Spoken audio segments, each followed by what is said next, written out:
You're focused on making important decisions to take your company to the next level. But who's counting? We are. Counting on trends and insight to move your business forward, operationally and strategically. Focused on helping executives achieve their highest potential. But Who's Counting is a podcast shedding light on and breaking down critical issues and opportunities for businesses. Brought to you by Anders CPAs and Advisors. Hi, I'm Missy Kelley. And I'm Dave Hartley. On this episode of the But Who's Counting podcast, our guest is Kristen Sorth, the director and CEO of the St. Louis County Library. Missy, we just wrapped the episode, and it was actually a fascinating conversation. It was. And, we brought her on the podcast because I started seeing her showing up throughout the community at events, but also in news stories, and not just Kristen, but the St. Louis County Library. And I was curious about the role that the library is playing. So once I started digging into it, I was amazed. And I really feel like it is an excellent example of innovation. When you think about, traditional library and what maybe most people think about when they consider the library, and now what they're doing today, it's very innovative. Yeah. And as I prepped for the episode, I went through the St. Louis County Library website, and it was amazing some of the things that the library is involved in that I had no idea. And there are tons of business lessons in this one, too, because the library is actually a mid-sized organization, 600 employees, $50 plus million budget. So tons of great stuff here. Enjoy the episode. Kristen Sorth is the director and CEO of the St. Louis County Library, a position she has held since November 2013. She is the first woman to lead the library in this capacity. Kristen has been with the SLCL since 1998, starting as the Director of Human Resources and rising through the ranks. Kristen holds a master's degree in public administration from the University of Missouri-Columbia and a master's degree in library and information sciences from the University of Wisconsin-Milwaukee. Under her leadership, SLCL has received numerous accolades, including the 2022 National Medal for Museum and Library Service and the 2022 Missouri Library of the Year Award. Kristen is known for her innovative approach to library services, transforming the St. Louis County Library into a hub for community engagement and social services. She manages over 600 employees and oversees an annual budget of more than $50 million. Her efforts have been recognized with several awards, including this year's 2024 Community Changemaker Award from Focus St. Louis at their What's Right with the Region event. Welcome, Kristen. Thank you for having me. It's so good to see you. You too. Can you share a little bit about your journey and what inspired you to pursue a career in library sciences? You had the public administration master's in library sciences. So how did that all happen? I have a pretty non-traditional path to being a library director. So I was a political science major. I thought I was going to go to law school. I got a job in state government. I'm from Jeff City, working for the Department of Economic Development. And then I started working in human resources, and I loved it. And I got a master's of public administration when I was working in state government. And then my husband got a job in St. Louis. So we moved, and I applied for a job at the library as the manager of human resources. And I was woefully underqualified, and they hired me anyway. So I was over HR for many years, and then over administration. And at some point, I think I still thought I was going to go back to law school, and then I didn't. So our director left, and when he left, our board asked if I would step into the role on an interim basis. And I said yes, because I was already working on a lot of the construction projects. And then they hired me to be the director, and then they asked me to go back to library school because it is not very common to have a director of a public library, especially one as big as the St. Louis County Library, who is not a librarian. That is very unusual. So I did go back to school. In the first couple of years that I was the director, I got my master's degree in library science, and I was kind of annoyed that I had to go back to school again, but I was really glad I did. I thought kind of through osmosis, I knew everything there was to know about the library, but I learned a lot more going to school. So you didn't grow up thinking someday I want to be like the head librarian? No, I didn't even know I wanted to be in human resources. I thought, Yeah. I was super interested in politics, and I thought I was going to do international law, and I don't, I don't even, well, none of it did I think about. But I do think being in human resources is an important part of my background, because I think people think a lot that libraries are about books, and they're really more about people than about books. And so we have people that interview for jobs all the time that when we ask them why they want to work here, they always say because they like to read. And we're like, oh no. I mean, everyone likes to read, we need Sure. people that like people. Reading is great, but nobody at the library sits around and reads all day. We're busy helping Yeah. people. Got it. Well, Kristen, in preparing for the episode, I did some research yesterday, and it's obvious that you're doing some really good things. So I just made a list. Missy doesn't know I'm going to do this, but I made a list of the cool things that I found on the library website. So St. Louis County Library, SLCL.org, I think is the website. Yeah. But tons of innovative programs that you're doing. Here's just a few. Social workers at 6 branches. Fresh produce on Thursdays in August at 3 branches, eye exams at 2 branches, music Mondays at Florissant Valley, free summer lunches at 9 branches through Operation Food Search. You can book an internet hotspot, fort building kits. You can check out fort building kits. You can also check out binoculars. Those were a couple of my favorites. You're also bringing a ton of best-selling authors to town to do. I get those emails, so I know all of those. The Community Wellness Hub, presented by BJC Healthcare, the Tap-In Center for Legal Assistance. I mean, it's just amazing, the list of all these programs. And I thought I was relatively informed about all the things that, St. Louis County Library did. But then I went to the website and I was like, holy smokes. It's probably been, my kids are older now. And that was a lot of my exposure to the library was when my kids were young. But, so when you think about that, can you tell us about these initiatives? Kind of how do you figure out what to do? How do you determine where to apply your focus? Because, as with the rest of the world, the library world is changing too. I think that's kind of the key to how we decide what to do. We, because we work with the public and serve the public, we have to be really in tune to what they want. And so we have a pretty robust strategic planning process, and that involves a lot of community engagement where we do surveys and focus groups and ask the community what they want. And so that does drive some of what we do, but also we know that the library sometimes tries to be everything to everybody, and we can't do that. And so we have these really intense and fantastic community partnerships.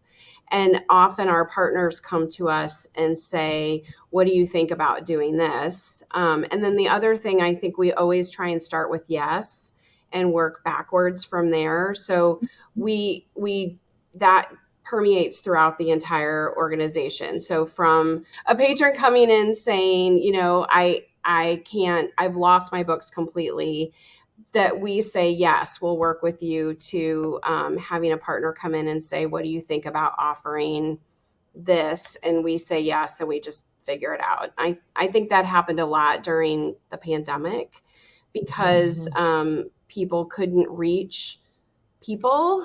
It was hard to reach people, and they could do that through our buildings and through our parking lots, through drive-through service. So that's kind of our approach. So, Kristen, we're thinking a lot about innovation this year with this podcast. And when I think about these community programs and the social outreach, that feels like innovation to me, at least from what I think the average bear thinks about when they think about the library, right? Like, and I don't know, was this always something that the library did? Like, was the library, like when we were growing up, was the library doing things like this? Or at what point did that innovation start?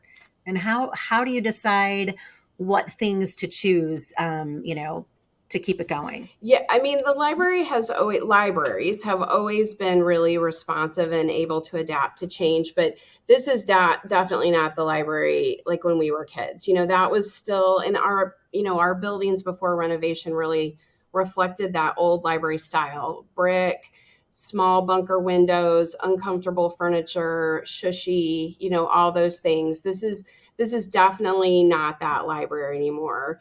Wait, you can talk in the library now? It's loud, it's loud. Yes. You can have concerts in the library now. Right, I need to get back to the library. We had a band playing when we opened the Clark Family Branch a couple weeks ago, and I had a patron asked if we would always have music playing in the library. And I was like, no, but that's so awesome that someone thinks it's a possibility. It's interesting. I've been to the library for events only, honestly, in the last probably 5 years. It's only been for events.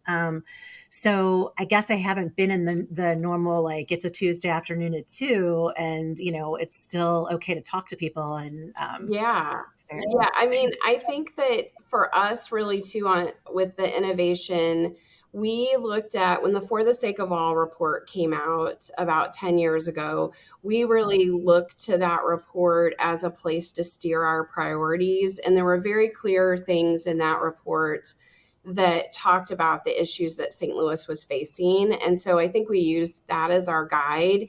And at the same time, we were doing all this construction. So we were able to transform our programs and services. At the same time, we were changing who we looked like from a building perspective.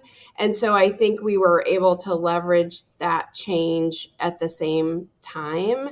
And for us, that meant more than being a repository of books. It meant being a center of community. We have 20 branches all over St. Louis County. And it used to be we had kind of a cookie cutter approach to our collection, our programs. And we decided that we were going to do what the community where the branch was located, what we were going to do there, what that community needed. So I wanted to circle back on the social services piece, because of that list of programs that I went through, probably two that were the most interesting to me were the social workers at 6 of your branches, and then the Tap-In Center, which I wasn't familiar with. But going through that list, there's a ton of legal assistance that's provided as part of that. So when I think about that, it's like you're starting to get into gray areas or more risky areas, I guess. So when you think about that evolution, kind of how do you decide from a risk management perspective, kind of, you want to respond to the community, but when does it go too far? And how do you handle sort of the needs of social service? I don't even know if the social workers are on your staff or if they're through a partnership, but it seems like that would add some complexity. So talk to us about that. I mean, on the social worker front, so people come to the library to look for answers, and we tried to provide them, but our employees are not trained social workers. They are kind and generous and as helpful as they can be, but sometimes people's needs go far beyond what we can assist with. So we just felt like it was time. It was very time to start offering social workers, and we partner with Epworth. So the social workers are Epworth employees, but they work 40 hours a week in our building. We just added a 6th social worker because 5 is not enough, because they're really serving people all over St. Louis County. We are serving people in 73 zip codes. So St. Louis County, St. Louis City, Illinois, and then some mid-Missouri zip codes as well, because you can call in and you can talk on the phone to someone. A lot of the assistance is affordable housing or food insecurity or childcare, all the things that some people don't know where to start. They can start at the library, and they're already there. They're already there. On the Tap-In Center, so that was a program that we were approached about during COVID because the courts were closed, and a lot of people had bench warrants that were adding up because they didn't have Zoom. They had no way to connect with the courts during the pandemic. And so they approached us about having the Tap-In Center at a library where it's a pretty neutral place, and people could come and take care of their warrants and not have a fear of getting arrested or anything like that. It was in a place where already there to help them, and we said yes. And it's expanded beyond the pandemic. It's a partnership between the prosecuting attorney's office and the courts and the public defenders. We have the bail project, lots of wraparound services to be provided. And it's just been wildly successful. Over 1,000 warrants have been quashed, and 85% of the people that come to the Tappan Center to look for assistance with their involvement, their justice involvement, have not returned to jail, which is those kinds of stats are amazing. That is amazing. Now, how many people come through the St. Louis County libraries in a year? So we have about 4 million visitors, a lot. And pre-COVID, that number was over 5 million. So we have a lot of people that come in because we have books and all the things, but we also have a history and genealogy center and a small business center. And we have children's programs, adult programs, and author events, these, amazing author events that we host every year. Last year, 15,000 people came for our author events. And, we just opened the Clark family branch, and we already have almost 10,000 people that have come to our author events just since June 1st. So that's incredible. It's incredible. So it's more what I would think of as like non-traditional, but maybe it's traditional now. I was going to ask, so, of that number, how many would you say are here for the social services, and how many are here for events versus I need to check out a book? I think it kind of depends on the branch. I think we have branches that have very traditional library services, and then we have other branches where people are there for social workers and after school meals or summer meals. And we don't offer meals at every branch. We try and pick those locations where the school districts qualify for free or reduced lunch. We try and look at what the community needs. But the library is still very traditional. The Clark Family Ranch has this amazing kids space, and so do lots of our buildings. And it has a built-in town with a restaurant, a play fire station, and a fire truck. And, I was just over there last week, and there were kids everywhere. So as started as books on tape, and then now digital, Audible and other digital type platforms. So I think a lot of people thought, like, it seems like we always do when some technological advancement happens, we think, everything's going to change. But you would have thought that would have majorly negatively impacted the number of people that use the library. And I'm wondering if these social, I shouldn't even say social, it's more like this community engagement. Was that partially a response to the change in how people use libraries? I think a little bit. I mean, we had ebooks, long before the pandemic. And then I think during the pandemic, people were like, I have to embrace this technology because I can't go get a physical book from the library. And then it just kept on. And that is a wildly popular service. Like, the circulation for ebooks just goes up and up and up. But that still means people still like to come in and get print resources too. So I think we really wanted to be a place where people could go and hang out and engage with other people. There's all these studies about social isolation and what it does for people. And the library now is a place where it feels good to be. Like, you can go and run your small business or do your homework or hang out. There aren't a lot of places like that anymore in the world where you can go and kind of hang out. So we're visiting today with Kristen Sorth, Director and CEO of the St. Louis County Library. So, Chris, I wanted to circle back on the technology aspect. Okay. So part of what, and it kind of plays off Missy's question in terms of when you think about, it used to be, go back 20, 30, 40 years, you had to physically go to the library to pick up a book.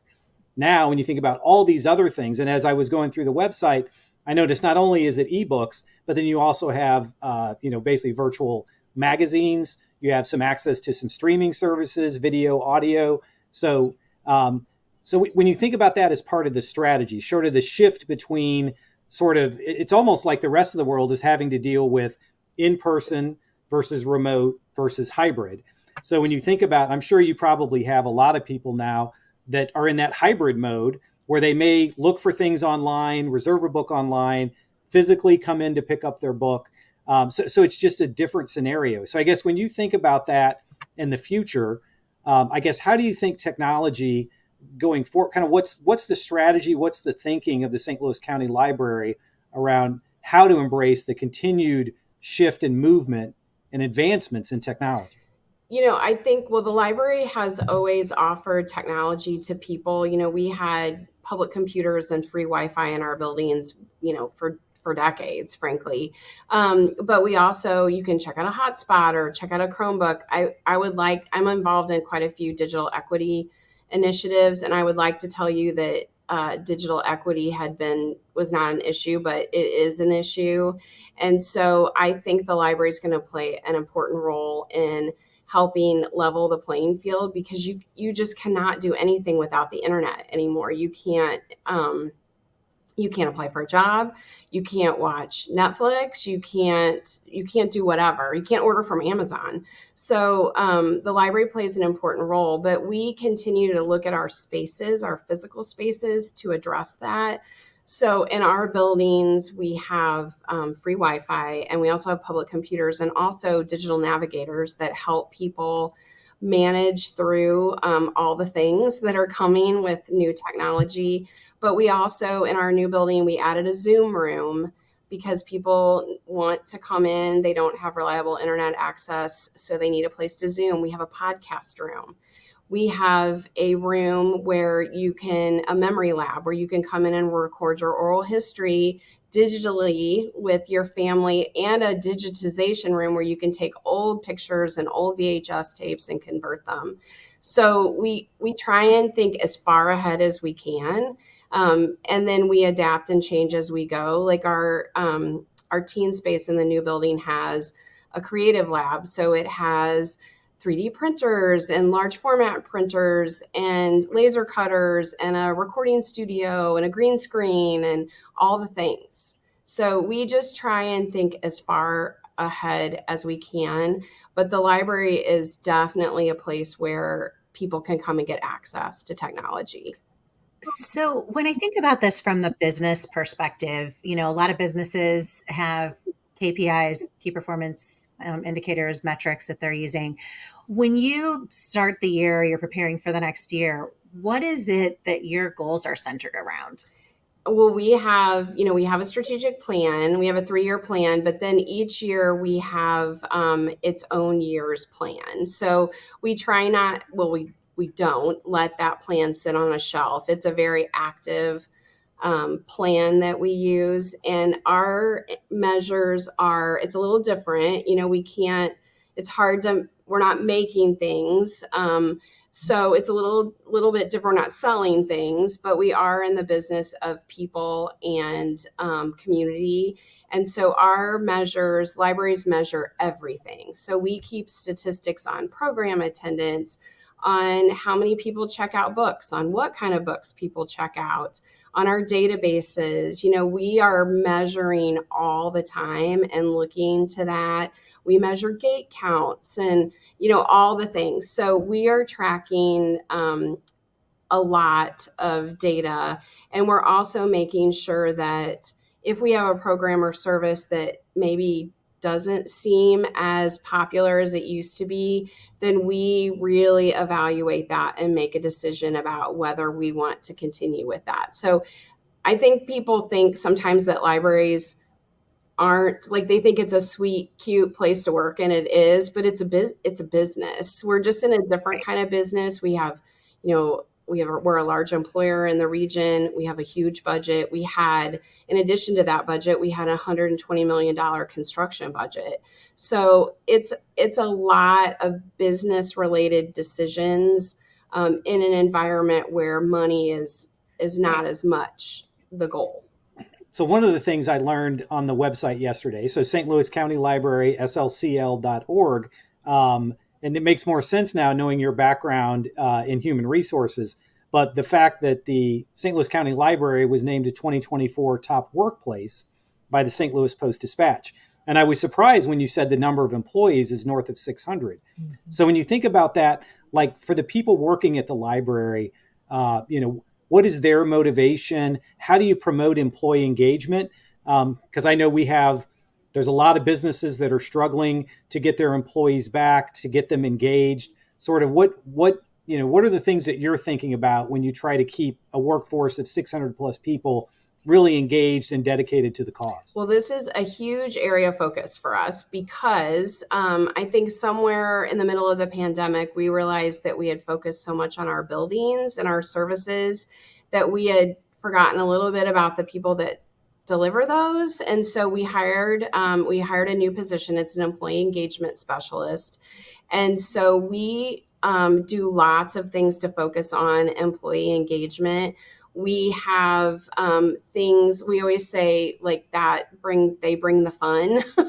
And I will say for our employees, I think we have a little bit of a leg up because the employees get to see the impact they have. So when you are in a job where you can see day to day the impact that you're having, I think it improves the way that you feel about your job. However, they're also working with public all day long, and that is hard. So we do things like walking challenges, and we have an employee engagement day where we close the library and everybody comes together to do all kinds of programming. We have a yoga challenge for our employees, and then we do things like a holiday party and just a variety of things. We added an intranet, a really dynamic intranet last year where employees can interact with each other in a more live basis. We have kind of a marketplace where they can sell and buy things, and it's more like it functions like an internal Facebook almost. It's a good way to connect with employees that's not via email. And it's also a way for our employees to connect with each other. And there's ways to comment. And so we really focus on that. And especially too with our benefits, we really changed a lot of the way our benefits work to be more employee friendly. In the last couple of years, we added paid family leave and just a broad variety of benefits that we heard from our employees that they wanted. So, Kristen, you mentioned the business center or a place that like a small business you could run your small business out of the library. So talk to me about that. Like, what is that? Is that part of the overall vision? I know, libraries have been a big part of education, for a very long time. So tell us about the shift to business and that role. Yeah, that started several years ago. The reference department at a library used to be where everyone came to ask all their questions. And, you can find answers to questions in lots of places. You don't have to call and ask someone at the library anymore. And so the small business resources entrepreneur business came out a little bit before the pandemic. We have tons of databases and tons of resources on creating a business plan or where to market or where your customers might be located. We have all this database access, and we can help people save a ton of money. We actually did a small business calculator a couple of years ago that is now being used by tons of public libraries. And we can save a small business like $13,000 a year by just coming to the library. And we have a book a librarian time where you can come in and say, hey, I want to start selling X, you name it. And they can sit down with you and help you get a list of your potential customers, tell you where your competition is, all those kinds of things. Plus we have these great private work areas in the new building where you can reserve a room, come in and have a business meeting, and just a variety of things. We actually have a person she's the small business resource manager. That is her job. And we also host a huge small business expo every year where hundreds of people come. They get, legal assistance. We have all kinds of partners in the community that come in to assist them.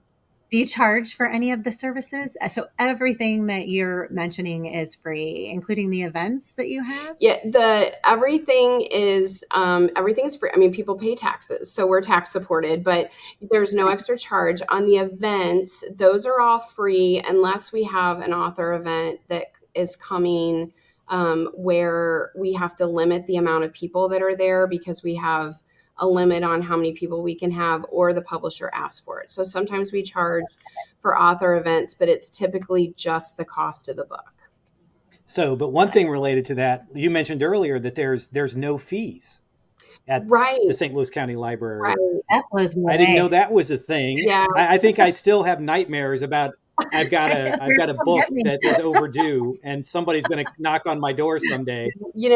So that brings me great relief. So. Yeah, we decided about 10 years ago to stop charging fines. And we felt like it was such a barrier to access, especially for kids. We stopped charging on fines for kids before we did for everybody else. But it doesn't seem right to generate profit off of people who are struggling. Like in general, people want to bring back the material, and we still charge if they lose the book permanently, but we don't charge fines. And that is really a trend that is happening in every public library. Most public libraries have stopped charging fines.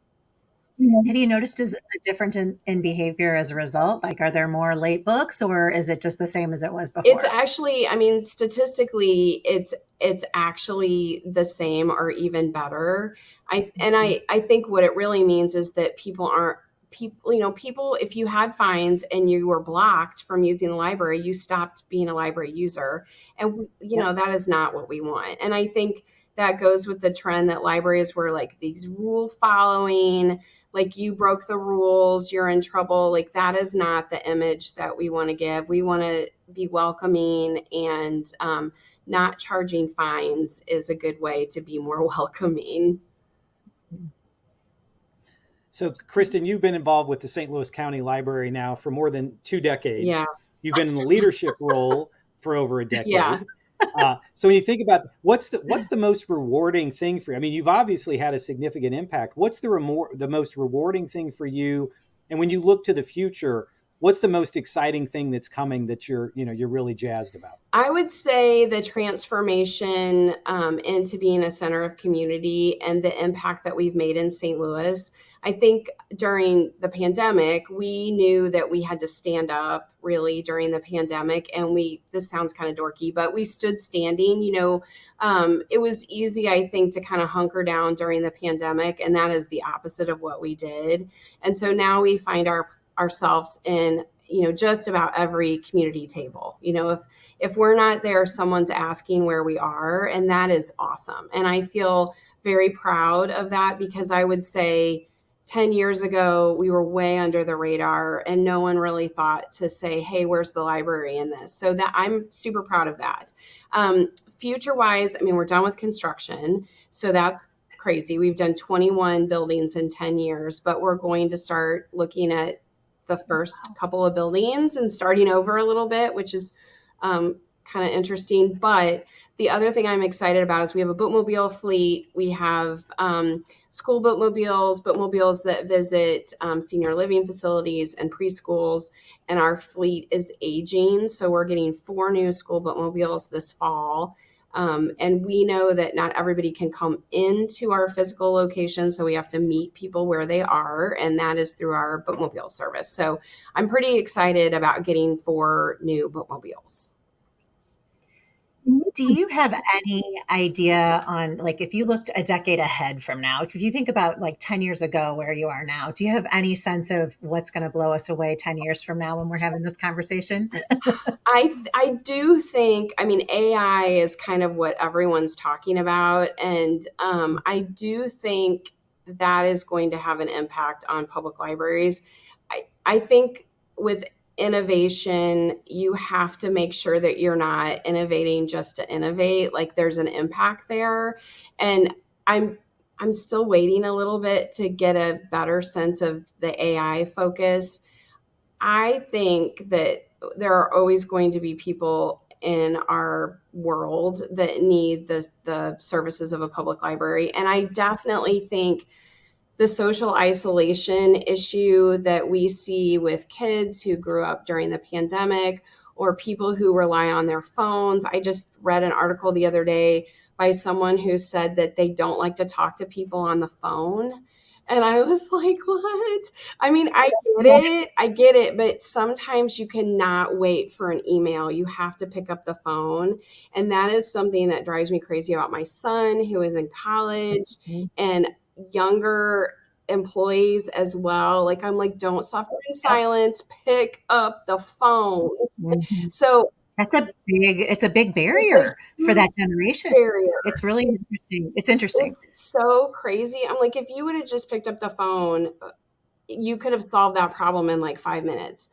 So I think that creating a space where people can come in and interact with people is really important. And I think we have to create spaces for teens, which we are doing in our buildings. There's just not places for teens to go and feel safe and do the thing, be teens. And so I think that that's an important part too.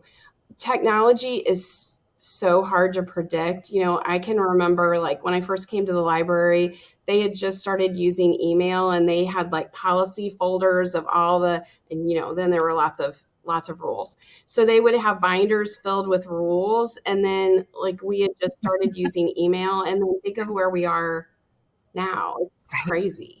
So it is hard to look forward sometimes, but libraries are pros at adapting and changing as the world does. And so I think we'll still be hanging. I have no doubt based on, you know, how it's evolved over time. It really blows me away. Okay, so in every one of our interviews, we have a segment we call Make It Count.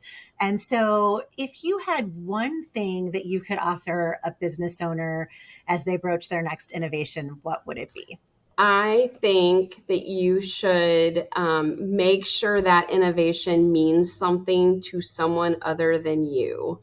I think there are lots of times that it's like shiny, you know, there's shiny trends. And a lot of times the people that use a public library or use a business or come in, that's not what they care about. And so if you spend all your time innovating something that is going to have zero impact on people, then you have wasted a ton of time and money. So I always say, ask people what they want before you tell them what you think they want. Yes, that's excellent. That is excellent and very relevant. So thank you. Of course. Well, this has been amazing to talk to you and to hear your insights and experices. Thank you so much. Oh, thanks for having me. Yeah. Well, I can't wait to go to the library. I know. You'll have to come to the new Clark family branch with that's where I'm going. 35,000 other people that have already walked through the doors since July 1st. Wow. That's incredible. Congratulations. That's a lot. I mean, who knew that in addition to your library science and your public administration, you would be a, you know, project leader for construction projects? Yes, I will have to say that is another thing that I might have been woefully underqualified for, but I learned, you know, that's the other thing. Ask 100 questions. That's the other thing I tell my son. Ask questions. Yeah, I think that's a good one too. All right. Well, thank you, Kristen. Thank you. Thank you for joining the But Who's Counting podcast. Make sure to never miss an episode by subscribing on Spotify or Apple Podcasts, and let us know what you think by rating and reviewing. Keep up with more Anders CPAs and Advisors insights by following us on social media through the handles in the show notes. We'll see you next time. This podcast represents the opinions of our hosts and the opinions of our guests. This is not professional advice, and we're not establishing a professional relationship with any listener.